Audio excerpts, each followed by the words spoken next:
Pour leur 7e édition, les Journées nationales de chirurgie ambulatoire sont un véritable succès. Durant 2 jours, pas moins de 600 participants se sont déplacés à la Maison de la Chimie de Paris. Les points forts ont manifestement été la présence d'intervenants étrangers. L'autre point fort, c'était la présence de nos partenaires industriels, notamment sur toutes les méthodes d'amélioration de l'organisation et de la qualité et de la sécurisation du parcours patient. Et notamment d'Apsis avec pour la première fois un chemin clinique totalement informatisé, tel que le font les professionnels de santé, pas à pas et étape par étape, la prise en charge du patient, évaluant la qualité mais aussi la sécurité de sa prise en charge.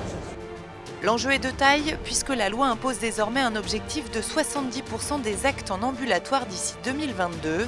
Dans cette optique, l'utilisation de logiciels dédiés s'avère cruciale et les intervenants ne s'en cachent pas.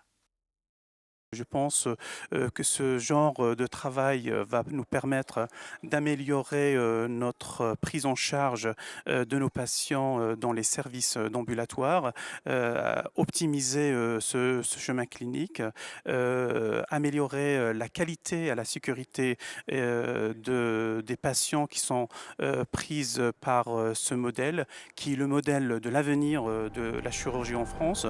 Et pour accompagner cette mutation, le logiciel Vision HM, édité par la société d'Apsis, a été développé. Une réussite, comme en témoigne Florence Bastiani. On travaille beaucoup au développement de la chirurgie ambulatoire dans mon hôpital et je pense que ça sera un réel progrès. À chaque étape de son parcours, le patient sera répertorié et au moindre problème, des alertes vont se mettre en place. Une consultation d'anesthésie qui n'est pas faite, un suivi post-opératoire qui n'est pas fait et l'alerte se met en place et on peut rattraper les choses et se mettre en contact avec le patient. Le logiciel Vision HM accompagne les équipes de soins pas à pas. Tous les protocoles médicaux propres à l'établissement y sont catalogués. Salles, processus de prise en charge, médecins, infirmières, matériel sont répertoriés pour chaque type d'acte. Notre métier est de faire en sorte que vous puissiez optimiser vos temps en consultation et au bloc. Pour chaque intervention, au minimum, les examens techniques obligatoires tels que les radios, la consultation d'anesthésie, le J-1, le bloc, l'hospitalisation, le J+1, les consultations post-op et la consultation suivie seront liées. Lors de la planification de l'intervention, toutes ces étapes ont leur date fixée et ce aussi simplement qu'un rendez-vous unique.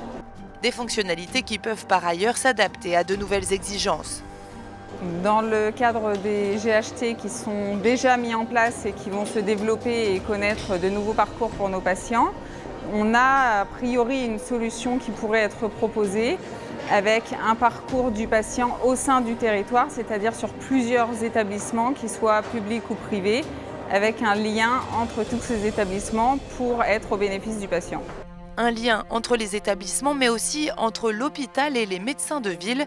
Dapsis a d'ores et déjà développé une plateforme dans ce sens. Rapports, images, examens produits à l'hôpital seront ainsi accessibles.